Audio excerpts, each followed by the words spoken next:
In today's video, I'm going to teach you how to set up sales tax rates on Xero.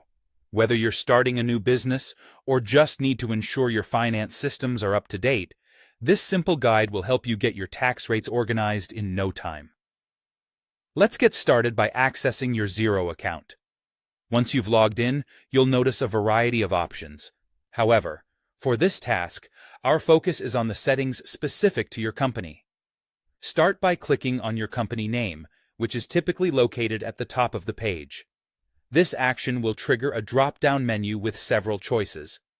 From these options, you'll want to select Settings. Here, Xero will present you with the basic settings, but what we need are the more advanced options. Look for a link labeled Looking for Advanced Settings and click on it to navigate to the next stage. In this Advanced Settings area, you'll find a section appropriately labeled Tax Rates. Click on it, and it will direct you to the area where you can manage and organize your tax rates.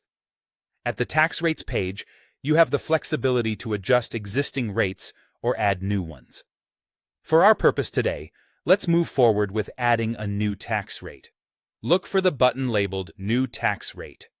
Clicking on this will open up the necessary fields where you can input your new information. Now, begin by entering a display name for your new tax rate.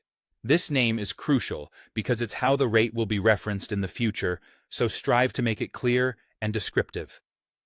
Once you've successfully titled your new rate, proceed to add the tax components. This section is essential because it defines the specifics of your tax percentage and any components you require for accounting purposes.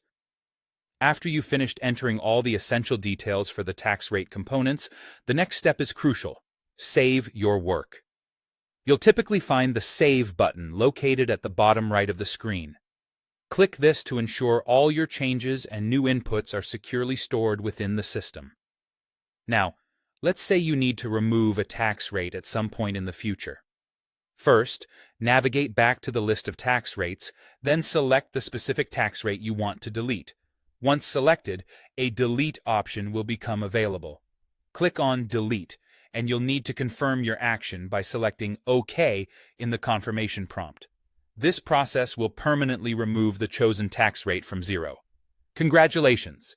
You've now successfully set up your sales tax rates in Xero. By following these steps, you can manage your taxes effectively and with ease. Thanks for watching, and happy accounting!